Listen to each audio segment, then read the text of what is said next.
Ya, hari ini kita merayakan yang namanya Pentakosta. Ya, Pentakosta sesungguhnya itu dari kata Ibrani Shavuot. Shavuot itu sebetulnya hari raya 7 minggu atau hari ke-50 yaitu musim panen, saudara.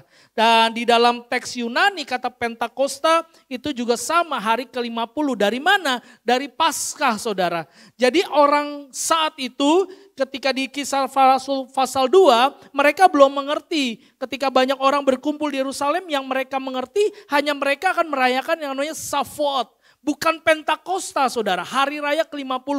Maka semua orang yang bekerja di ladang membawa hasil panennya ke bait Allah. Nah, ketika itulah, ketika terjadi banyak orang kumpul di Yerusalem di bait Allah, maka Tuhan curahkan Roh Kudusnya, saudara. Jadi kalau hari ini saudara-saudara mau alami panen dalam hidup saudara, saudara mau alami kelimpahan dalam hidup saudara, jawabannya cuma satu, saudara perlu Roh Kudus, gak ada yang lain, saudara. Yang bisa kasih kelimpahan, yang bisa kasih kekuatan, yang bisa kasih panen dalam hidupmu cuma Roh Kudus, saudara, gak ada yang lain, saudara. Maka itu Yesus berani berkata, dia bilang, lebih baik aku pergi kepada Bapa supaya penolong itu datang kepadamu. Jadi Yesus gak cuma ngomong kata-kata biasa, saudara. Gak kayak saya sama anak saya bilang, oke, kamu tunggu ya, nanti akan ada yang datang kurir dari Shopee gitu, lalu kasih kamu hadiah selama papa pergi berapa hari. Gak cuma itu, saudara. Karena penolong yang lain di teks itu berkata, itu sejajar dengan Yesus, saudara. Sejajar dengan Bapa, tidak berkurang sedikit pun. Makanya saudara hati-hati, kalau hari-hari ini kita banyak diserang tentang Tritunggal, hari-hari ini kita diserang tentang bagaimana sebenarnya Yesus itu lebih rendah dari Bapa, Roh Kudus lebih rendah dari Yesus. Enggak, saudara. Bapa, Roh Kudus dan Yesus itu sama, saudara. Tidak ada yang lebih rendah dari yang lainnya, saudara. Jadi hari ini kita mau belajar tentang Pentakosta, saudara. Mari kita buka Alkitab kita di Kisah Rasul pasal 2 ayat 1 sampai ayat 4 bagiannya yang pertama, saudara. Saya bacakan buat saudara. Ketika tiba hari Pentakosta, semua orang percaya berkumpul di satu tempat, saudara. Tiba-tiba turunlah dari langit suatu bunyi seperti tiupan angin keras yang memenuhi seluruh rumah di mana mereka duduk. Dan tampaklah kepada mereka lidah-lidah seperti nyala api yang bertebaran dan hinggap pada mereka masing-masing. Saudara, minggu lalu saya bicara bahwa dari 500 orang yang melihat Yesus terangkat ke sorga, hanya 120 orang yang setia menunggu janji Tuhan. Dan janjinya digenapi, saudara. Roh Kudus dicurahkan, saudara. Kalau Tuhan saja memberikan Roh Kudus sebagai janjinya yang paling sempurna, hal itu pun berlaku sama kita hari ini. Jadi janji Tuhan yang paling sempurna buat Bapak Ibu itu bukan berkat. Itu bukan posisi, tapi Roh Kudus yang ada di dalam hati Bapak Ibu. Dan Roh Kudus itu cukup. Saudara gak perlu tambahkan apa-apa, saudara. Apa buktinya dia cukup? Saudara perhatikan ayat yang keempat bagian A. Maka penuhlah, saudara bisa tulis di handout saudara. Maka penuhlah mereka dengan Roh Kudus. Kata penuhlah dipakai kata eplestesan, saudara. Eplestesan berarti dipenuhi, saudara. Jadi ini sifatnya pasif. Saudara gak bisa minta-minta untuk mengalami Roh Kudus. Roh Kudus diberikan cuma-cuma. Kapan Roh Kudus diberikan? Ketika saudara mengaku Yesus sebagai Tuhan dan Juru Selamat, saat itu juga, detik itu juga, Roh Kudus mendiami hati saudara. Karena Roh Kudus adalah materai yang akan menjamin hidup saudara dan saya untuk sampai kepada Bapa.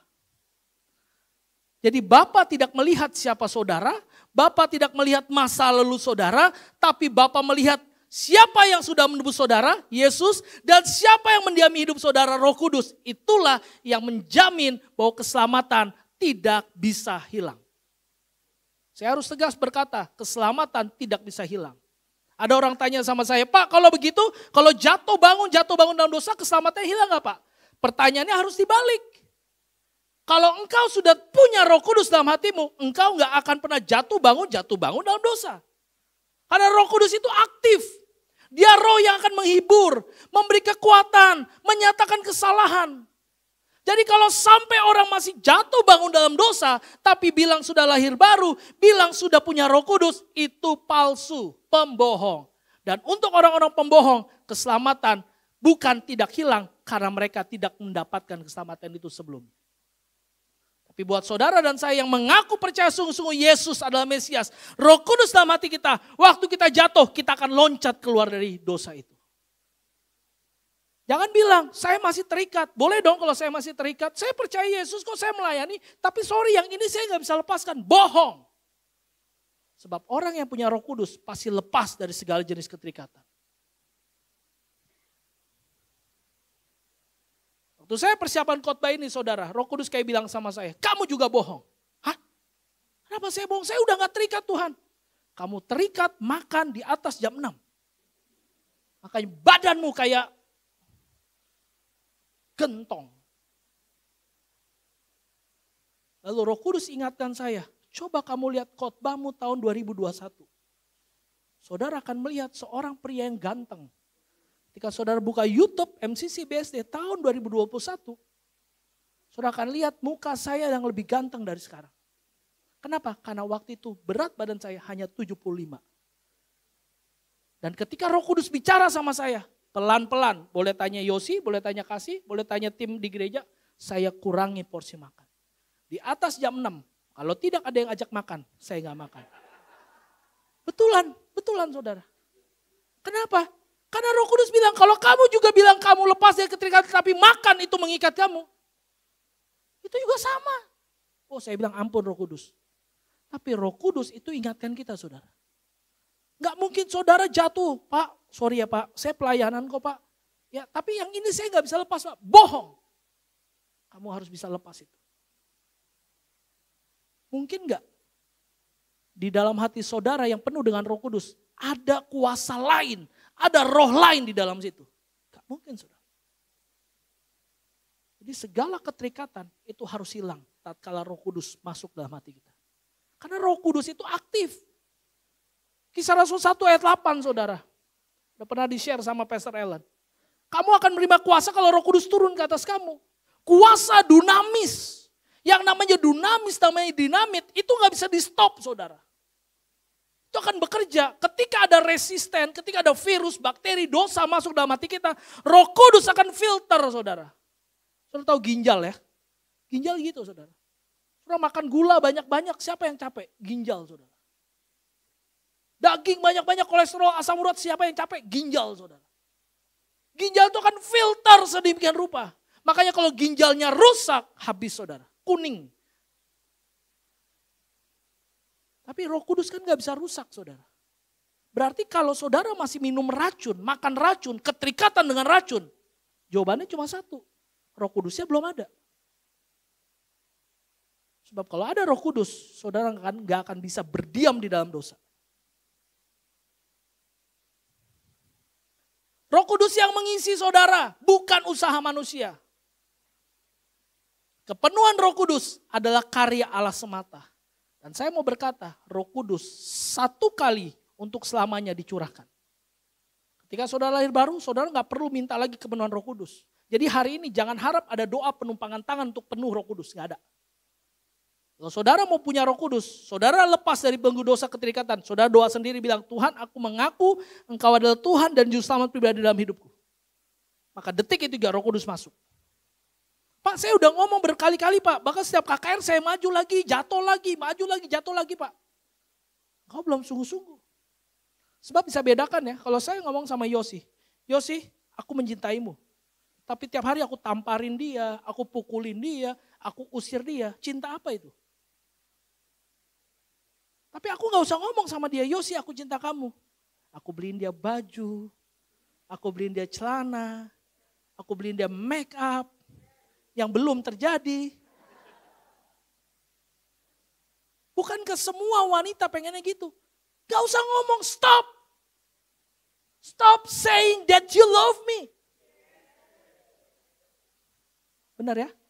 Berhenti. Berhenti, kamu mencintaiku tapi mukulin aku, marahin aku, selingkuhin aku. Mendingan kamu gak usah ngomong itu. Tapi tingkahlah kamu lakukan. Yesus juga sama saudara. Kalau kita bilang aku percaya engkau tapi hidupnya enggak. Maaf saudara, belum cinta yang sesungguhnya sama Yesus. Jadi hari ini saudara, saya enggak akan doakan saudara untuk tumpang dan jatuh. Tapi saudara, di tempat saudara sekarang kalau Roh Kudus lagi bekerja, cepat-cepat bilang sama Tuhan, Tuhan aku mengaku, aku mau percaya sama Tuhan. Maka Roh Kudus sendiri yang akan ubah saudara. Jadi apa saudara dampak dari kepenuhan Roh Kudus? Apakah harus shaking gitu saudara? Harus bergetar?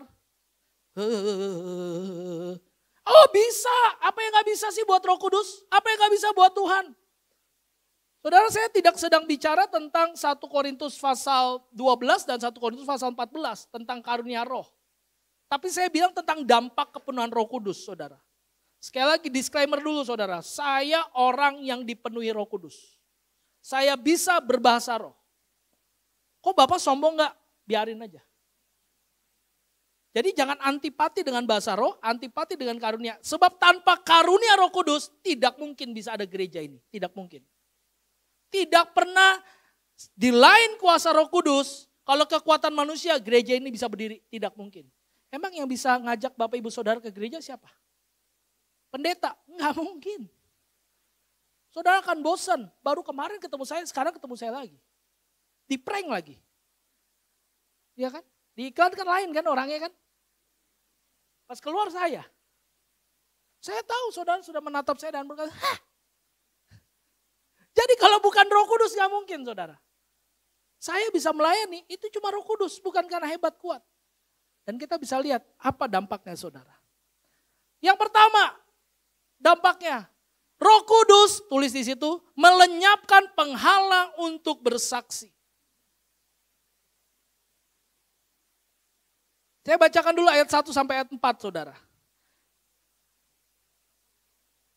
Dari ayat 5 saya bacakan. Waktu itu di Yerusalem, dari ayat 4b, maka penuhlah mereka dengan Roh Kudus, lalu mereka mulai berkata-kata dalam bahasa-bahasa lain, seperti yang diberikan oleh Roh itu kepada mereka untuk mengatakannya. Saudara lihat, Lukas menuliskan, lalu mereka mulai berkata-kata dalam bahasa-bahasa lain, seperti yang diberikan oleh Roh itu kepada mereka untuk mengatakannya. Nah ini jadi perdebatan saudara.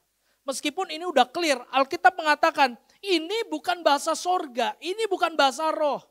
Kata Yunani yang dipakai kata heterais, glossais. Glossai itu bahasa saudara, heterais itu lain. Jadi ini bukan bahasa yang saudara gak bisa pahami, ini bahasa yang literal. Makanya kalau saudara baca, ya lihat di ayat 5 saya bacakan. Waktu itu di Yerusalem diam orang-orang Yahudi yang saleh dari segala bangsa di bawah kolong langit. Ketika turun bunyi itu berkerumunan orang banyak, mereka bingung karena mereka masing-masing mendengar rasul-rasul itu berkata-kata dalam bahasa mereka sendiri. Jadi orang bisa ngerti, bukan bahasa roh yang tidak bisa dimengerti orang lain. Bahkan orang yang mengucapkan bahasa roh aja dia nggak ngerti apa artinya. Saudara sekali lagi saya tadi udah disclaimer, jangan anggap saya sesat karena saya tidak percaya karunia roh. Saya percaya dan puji Tuhan saya terima karunia bahasa roh. Tapi memang kalau teksnya bukan bilang itu saya nggak bisa ngomong yang lain saudara. Dan yang terjadi di Pentakosta itu bukan bahasa roh, itu bahasa lain.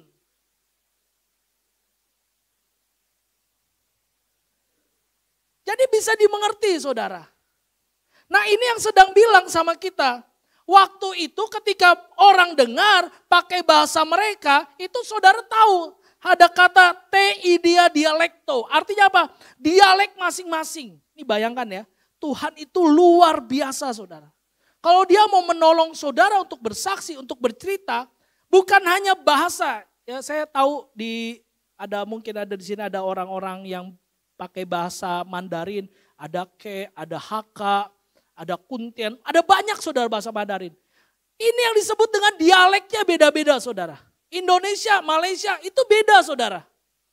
Ya, saya ke Malaysia, pertama kali ke Malaysia saya kaget. Karena di sana ada rumah sakit korban lelaki. Sudah tahu rumah sakit korban lelaki? Rumah sakit apa? Rumah sakit bersalin. Saya bilang kasihan banget.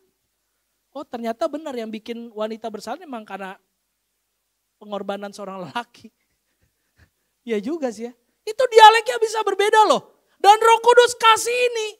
Artinya apa? Dia melenyapkan semua penghalang supaya Injil bisa disampaikan ke semua orang. Sekali lagi ini bukan bahasa yang gak bisa dimengerti saudara. Ini bahasa yang bisa dimengerti. Justru saya bacakan lagi saudara. Perhatikan di ayatnya yang ke-8. Bagaimana mungkin kita masing-masing mendengar mereka berkata-kata dalam bahasa kita. Yaitu bahasa yang kita pakai di negeri asal kita. Kita orang Parsia, Media, Elam, Mesopotamia, Yudea, Kapadokia, Pontus, Asia, Frigia, Pamfilia, Mesir, dan daerah-daerah Libya. Itu semua punya bahasa yang lain. Betul waktu itu bahasa pemersatunya Yunani karena penjajahan Romawi. Tapi mereka datang dengan dialek masing-masing. Artinya apa? Orang-orang dari daerah Libya itu satu dengan yang lain bisa berbeda bahasanya. Tapi Roh Kudus itu melenyapkan semua penghalang itu, saudara. Artinya apa?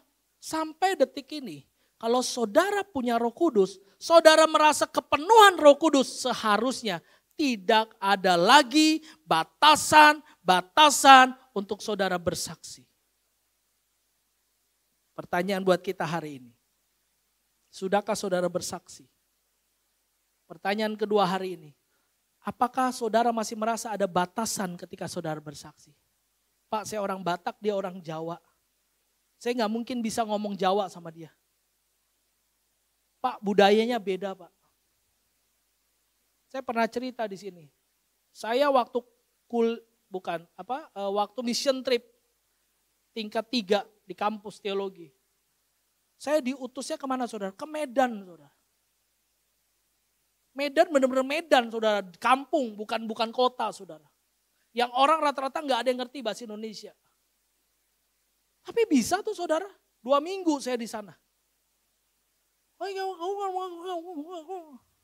Saya cuma bisa bilang olo. Olo amang, olo inang, olo. Olo itu artinya iya. Udah olo aja.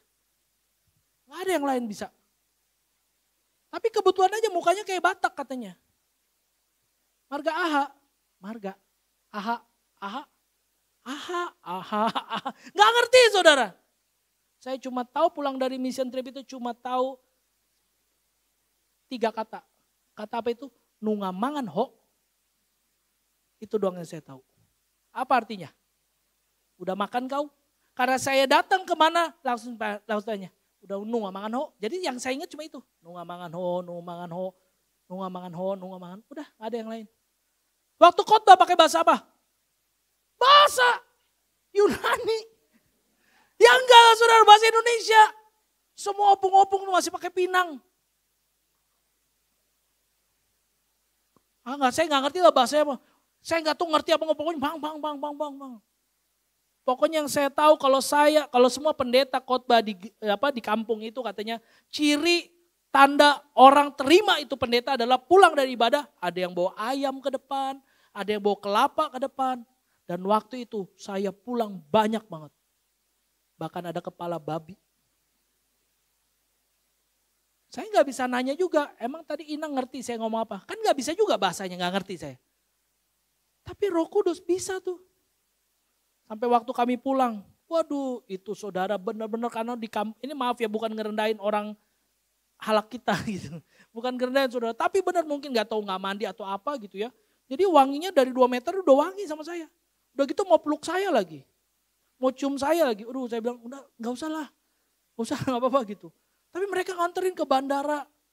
Wah pengen banget saudara, kayaknya menghargai banget saudara.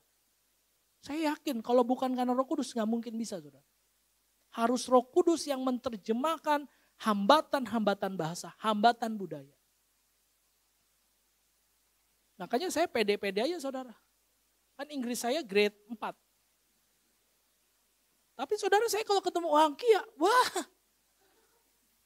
Yes, I will. I do. I'm blessed. Thank you. Ya kenapa saudara gak apa-apa dong. Sekarang udah ada fasilitas lagi, ada ChatGPT, ada. Makanya saudara beli handphone yang mahalan sedikit lah. Jadi bisa pakai AI generate ya Pak ya. Bisa di-generate. Nah, kamu ngomong, set, oh ya. Saya mau balikin, set, biar dia yang ngomong. Makanya saya lebih suka daripada ketemu orang tatap muka langsung, saya lebih suka by phone. Bapak suaranya beda loh kalau di telepon. Memang, orang bukan saya, orang AI yang ngomong. Saudara pergi ke Thailand juga gitu. Saudi Cup, pasti pakai AI, saudara. Saudara, Roh Kudus itu punya banyak cara untuk tolong kita bersaksi. Jadi kalau hari ini saudara masih merasa saya belum bisa bersaksi karena batasan-batasan komunikasi. Selama saudara punya Roh Kudus, selama saudara dipenuhi Roh Kudus akan hilangkan batasan itu. Itu yang pertama, saudara. Yang kedua, Roh Kudus memampukan Anda mengerti dan membagikan firman Tuhan. Saudara lihat di ayatnya yang ke-14, saudara. Ayat 14. Maka bangkitlah Petrus dan berkata dengan suara nyaring. Petrus ini orang yang pernah nyangkal Yesus, saudara. Petrus ini orang yang kelihatannya berani tapi sebenarnya penakut, saudara. Tapi ketika Lukas mencatat bangkitlah Petrus dan berkata dengan suara nyaring. Lukas pakai kata eperen ten ponen. Eperen ten ponen itu artinya mengangkat suaranya dengan otoritas, saudara. Jadi dia bukan cuma teriak. Woi, bukan gitu, saudara. Woi, bisa-bisa kalau dia cuma teriak doang, dia digebukin, saudara. Bisa langsung dirajam mati di situ. Tapi ada suara yang penuh dengan otoritas. Nah, pertanyaannya, dari mana otoritas itu datang, saudara? Otoritas datang adalah ketika saudara mengerti firman dan membagikan firman. Otoritas itu gak datang dari jabatan, saudara. Otoritas gak datang dari uangnya banyak, saudara. Otoritas ketika melayani Tuhan itu datang ketika saudara mengerti firman dan membagikan firman yang saudara mengerti itu. Itu dua sisi koin, saudara. Gak bisa diganti, gak bisa salah satunya gak ada. Pak, saya cuma bisa membagikan, Pak, tapi saya nggak ngerti. Apa yang saudara bagikan? Pak, saya cuma bisa ngerti tapi nggak bisa bagikan. Apa dampaknya buat orang? Saudara harus ngerti dan saudara harus bagikan. Perhatikan ini, saudara. Petrus nggak bicara asal-asalan, Petrus menafsirkan kitab Yoel. Saudara lihat ya, di ayatnya yang ke-17b itu. Dari ayat 15 saya bacakan, saudara. Saudara perhatikan di Alkitab masing-masing. Orang-orang ini tidak mabuk seperti yang kamu sangka karena hari ini baru pukul 9. Tetapi itulah yang difirmankan Allah dengan perantaraan Nabi Yoel, saudara. Jadi jelas banget, saudara, bahwa Petrus ini bukan sembarangan bicara. Dia ngerti akan terjadi pada hari-hari terakhir, demikianlah firman Allah bahwa aku akan mencurahkan rohku ke atas semua manusia. Maka anak-anakmu laki-laki dan perempuan akan bernubuat, dan teruna-terunamu akan mendapat penglihatan-penglihatan, dan orang-orangmu yang tua akan mendapat mimpi. Juga ke atas hamba-hambaku laki-laki dan perempuan akan kucurahkan rohku pada hari-hari itu, dan mereka akan bernubuat. Ini adalah nubuatannya Yoel, tapi digenapi di dalam Kisah Rasul pasal 2. Ada orang tanya sama saya, apakah ini masih berlaku, Pak? Apakah ada Pentakosta berikutnya? Saya harus dengan clear berkata, Pentakosta cukup satu kali. Kenapa? Karena tadi saya sudah disclaimer di awal, saudara. Tidak perlu lagi saudara kumpul di satu tempat, makanya MCC tidak ada doa 10 hari nunggu Roh Kudus. Saudara nunggu apa? Roh Kudusnya udah terjadi. Gak ada lagi tuh pencurahan massal, saudara. Pak, waktu itu terjadi di Azusa Street. Itu kebetulan aja, saudara. Memang semuanya rata-rata belum penuh Roh Kudus, maka terjadi gelombang besar, terjadi revival. Di situ terjadi pencurahan yang sah-sah aja, saudara. Tapi saudara gak bisa kondisikan ini lagi. Gereja gak bisa lagi kita bikin, oke kita bikin ya, nanti supaya pencurahan Roh Kudusnya. Kalau saudara mau lihat kejadian kayak Pentakosta lagi, saudara keluar, saudara beritakan firman kepada banyak orang, dan datangkan orang itu datang dengan latar belakang agama yang lain, belum percaya Yesus, saudara akan lihat orang-orang itu dipenuhi Roh Kudus. Dan itu hanya berlaku kepada orang yang belum pernah dipenuhi Roh Kudus. Masih bisa gak orang ditumbangin tangan jatuh? Masih bisa, tapi itu tanda. Bahwa orang itu belum pernah kepenuhan Roh Kudus, makanya dia perlu tanda. Tapi buat saudara dan saya yang punya Roh Kudus, saudara nggak perlu tanda. Apakah saudara dengan bapak saudara berkata, "Pah, apa tandaku sebagai anakmu?" Apakah sertifikat lahirku asli? Aku mau dibawa ke Roy Suryo, Pak. Supaya dia bisa cek. Kan gak perlu, saudara. Saudara gak perlu kan lakukan itu kan. Sama dengan Roh Kudus. Saudara gak perlu tanda lagi dari Roh Kudus. Kalau saudara sudah punya Roh Kudus, saudara akan tahu dengan yakin. Mau Roh Kudus itu beracara, mau Roh Kudus itu pakai manifestasi, saudara gak perlu lagi. Kemarin di revival prayer, makanya saudara datanglah sekali-sekali lah. Ada orang yang tumbang saudara, manifestasi saudara. Yang lain sibuk kerumunin, saya cuma dari belakang gini. Saya ambil air saudara, minum, bangun saudara. Kadang-kadang kita melebih-lebihkan manifestasi saudara. Gak perlu, manifestasi itu kalau gak ada perubahan juga gak ada gunanya saudara. Cuma jatuh, tumbang, tapi habis itu balik lagi ke dalam dosa ya percuma saudara. Tuhan sendiri yang ngomong kan. Rumahmu udah kosong, tapi kamu tinggal 70 roh jahat masuk lagi. Hati-hati saudara. Udah, dikonseling ketahuan ternyata dia keluarga gini, dia begini, dia gini, dia punya depresi, ya udah. Makanya saya percaya dengan Tuhan masih pakai psikolog, Tuhan pakai psikiater, saya percaya saudara. Silakan, nggak semuanya saya bisa tangani saudara. Saudara perlu obat tidur, kan saya nggak bisa resepin obat tidur. Saya cuma bisa resepin cara tidur tanpa obat. Itu dengan Alkitab. Saya lihat muka-muka saudara udah mulai gini. Karena memang cara tidur yang paling mujarab adalah dengan Alkitab. Mau saya khotbah kayak gimana pun saudara akan berkata, puji Tuhan, haleluya. Nah pakailah cara ini di rumah. Jangan di atas jam 11 masih main. Baca Alkitab. Makanya kenapa kita ada altar at home. Supaya habis altar at home semua tidur. Itu obat tidur yang gereja kasih buat saudara.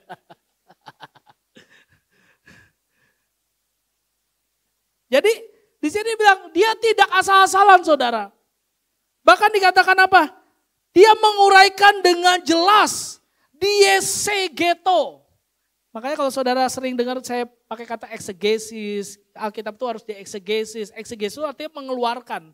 Apa yang dari Alkitab, yang teks-teks itu saudara harus ambil, keluarkan itu supaya saudara bisa pakai di masa ini. Itu eksegesis saudara.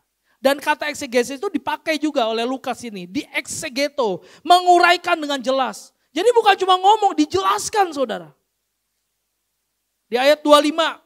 Sebab Daud berkata tentang dia, aku senantiasa memandang kepada Tuhan karena ia sendiri di sebelah kananku, aku tidak goyah. Sebab itu hatiku bersukacita dan jiwaku bersorak-sorak, bahkan tubuhku akan diam dengan tentram. Sebab engkau tidak menyerahkan aku kepada dunia orang mati dan tidak membiarkan aku orang kudusmu melihat kebinasaan. Engkau memberitahukan kepadaku jalan kehidupan, engkau akan melimpahi aku dengan sukacita di hadapanmu. Dari mana Petrus seorang nelayan, meskipun dia dididik dengan hukum-hukum Yahudi, hukum Taurat, mitzvah itu saudara, tapi dari mana Petrus bisa ngerti?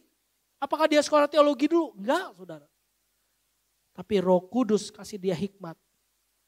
Makanya sederhananya saya percaya gini, siapapun saudara, latar belakang pendidikan apapun saudara, masa lalu seperti apapun saudara, kalau saudara sudah punya Roh Kudus, waktu saudara baca firman Tuhan, saudara akan bisa mengerti firman itu.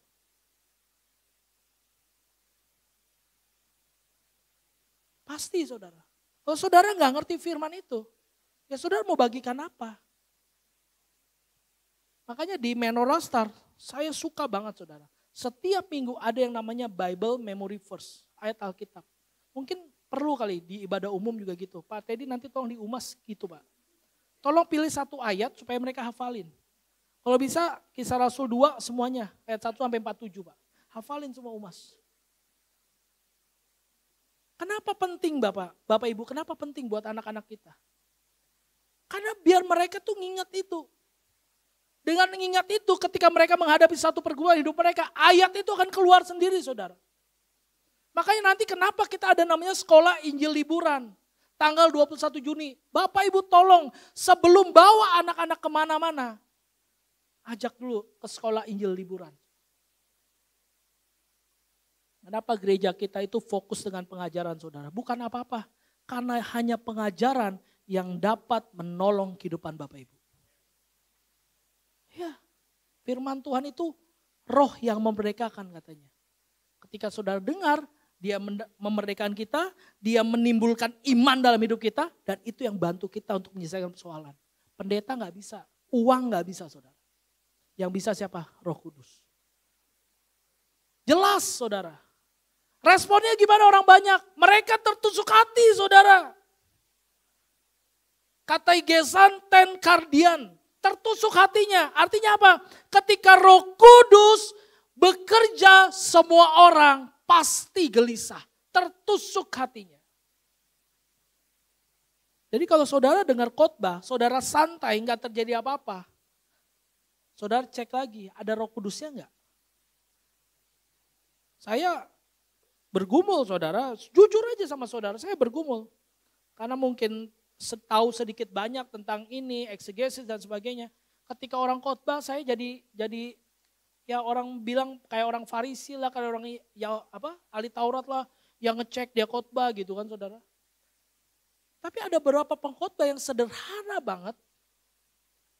Secara eksegesis juga sederhana, tapi benar ya saudara, nggak ngasal khotbah ayat apa, khotbah apa, nggak begitu saudara. Itu saya tertusuk loh saudara, berapa kali saya nangis, saya minta ampun sama Tuhan, saya bertobat. Artinya apa saudara? Tuhan bisa pakai semua orang saudara. Kalau saudara ngerti firman, waktu saudara bagikan firman dengan cara yang biasa pun, nggak usah yang keren-keren amat saudara.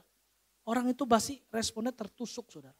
Dan tertusuk itu lambang dari sebuah pertobatan sejati dimulai. Bisa dibuka di belakang?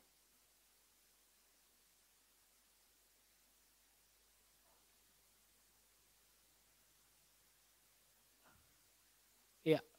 Roh Kudus menolong Anda membaca Alkitab dengan terang ilahi, bukan sekedar intelektual. Kalau saudara hanya mau belajar Alkitab, baca Alkitab pakai intelektual saudara bosan. Masuk surat 2 Tawarik, bosan saudara. Capek saudara. Imamat capek saudara. Tapi kalau saudara minta benar-benar Roh Kudus yang kasih tahu itu apa, saudara akan nikmati. Firman yang dipahami dengan benar akan menjadi kesaksian yang kuat.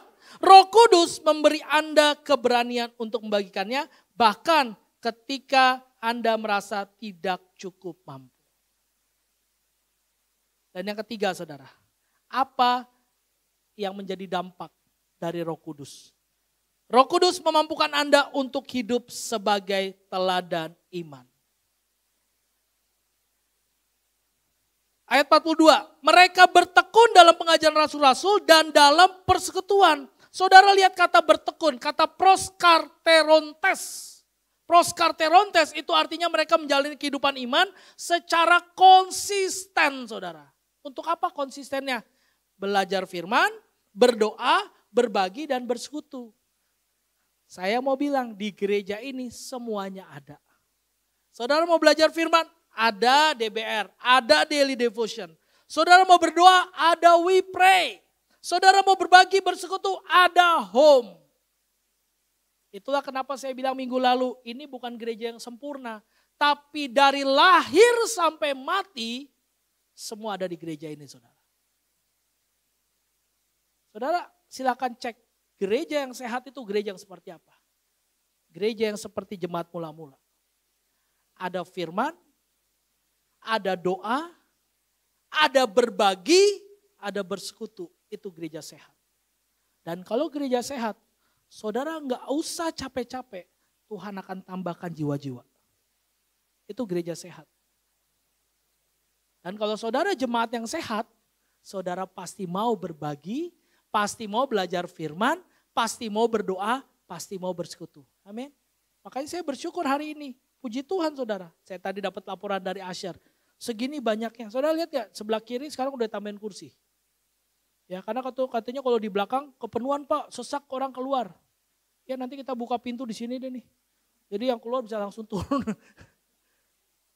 Saya bersyukur, saya berdoa kemarin tuh. Aduh ini long weekend lagi, kayaknya banyak lagi nih yang gak ada nih. Saya ingat minggu lalu saya ngomongin tentang hari kenaikan. Lumayan sepi. Ini Pentakosta sepi juga gak ya? Tetapi puji Tuhan saudara. Menorasar juga tadi banyak. Teens juga ada, youth kemarin ada. Sekarang umum juga ada. Saya mah sebagai gembala, saya gak takut saudara. Gak takut apa? Selama kita gereja yang sehat, saya gak takut saudara. Pasti pertumbuhan itu dari Tuhan kok.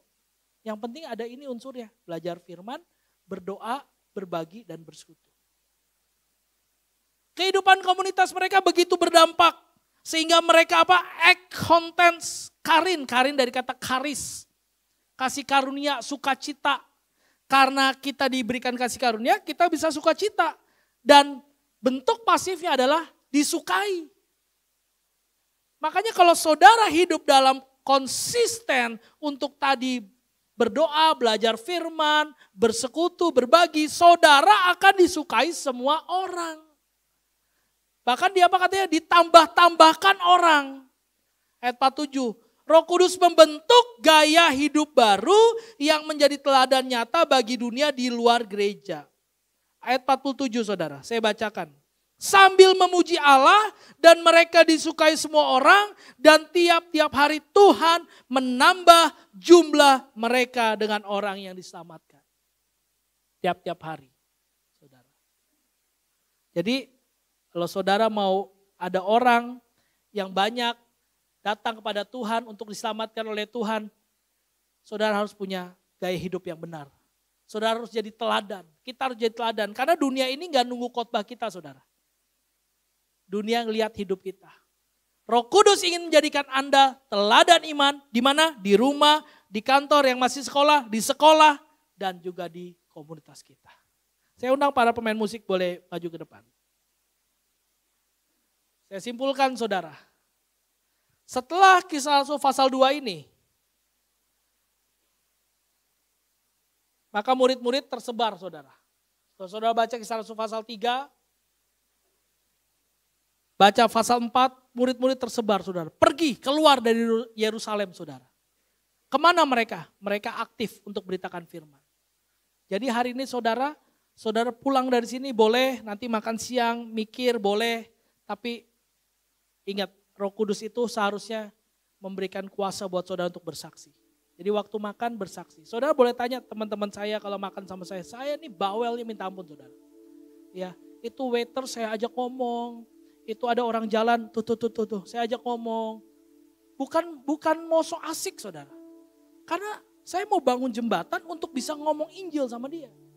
So bayangkan kalau saudara cuma makan sendiri tuh saya telepon, makanan datang, makasih. Bayar. Saudara nggak ada relasi, nggak bangun komunikasi. Tapi ketika mereka tahu, oh ini orang Kristen ya, mereka akan tahu dengan sikap kita saudara. Ya makanya saya sarankan saudara kalau pergi ke satu kafe atau rumah makan, jangan pesan es teh manis doang tuh saudara 4 jam, 5 jam. Karena ada wifi gratis ya jangan gitu juga saudara. Nggak jadi berkat juga kan saudara. Tapi saudara berlama-lama di satu tempat. Kayak kemarin kita ya, di mana ya kita? Di sebuah kafe gitu saudara. 3 jam, 4 jam di situ, 2 jam, 3 jam di situ.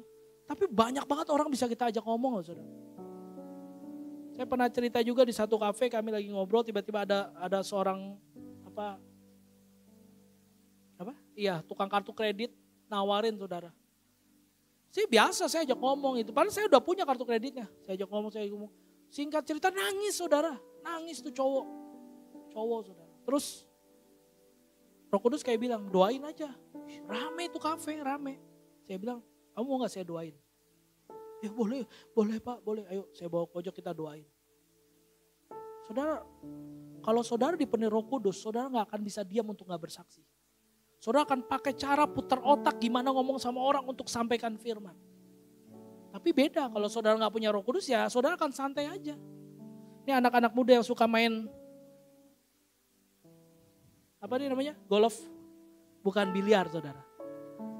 Yang suka main, jangan cuma main asik doang, lihat sekelilingmu. Ada gak yang perlu diberkati dengan firman? Ada yang gak perlu didoakan? Siapapun kita saudara. Pak saya benar-benar Pak, saya malu benar orangnya. Saudara punya handphone. Status saudara bisa memberkati orang. Status WhatsApp hati-hati. Saya udah bilang kan, saya CCTV. Saya ngecek semua status saudara. Mendingan saudara kalau bikin status deh kalau lagi marah. Kalau enggak tunggu 2 menit saya akan telepon. Saya bilang kenapa? Status IG story, isi dengan kesaksian, isi dengan firman saudara. Jadi gak ada alasan. Karena Roh Kudus melenyapkan penghalang untuk bersaksi. Roh Kudus memampukan kita mengerti dan bagian firman. Dan yang ketiga, Roh Kudus mengubah kita menjadi teladan hidup yang berbuah. Mari kita berdiri, kita satu dalam doa.